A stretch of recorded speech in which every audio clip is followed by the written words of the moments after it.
Given now that we've covered what nuisance is, we move on to the importance and relevance of nuisance in construction. So this video will be talking about construction site nuisance. Now, on a construction site, there's all sorts of nuisances that can result, and some of them include noise pollution, water pollution, dust pollution, and vibrations.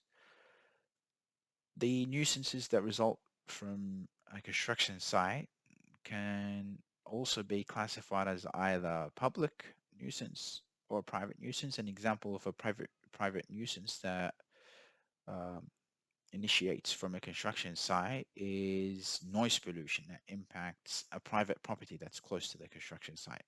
An example of a public nuisance resulting from a construction site include vibrations that impact people working in commercial offices due to earthworks that are taking place.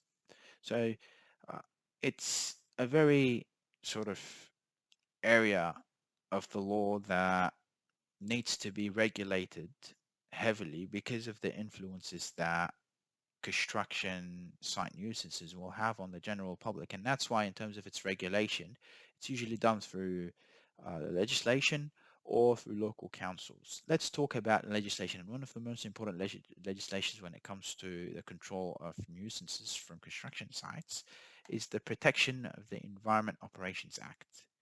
So this act was enacted in 1997 in New South Wales, and it sets out the environmental duty of care that is owed by people on the construction site. So the developers and the builders involved.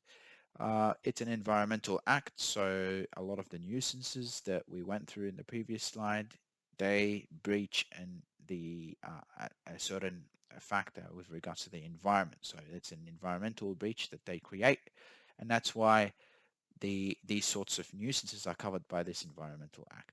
So there has to be reasonable measures that are taken by the developers or the builders to prevent or minimize pollution in all sorts as specified in the Act.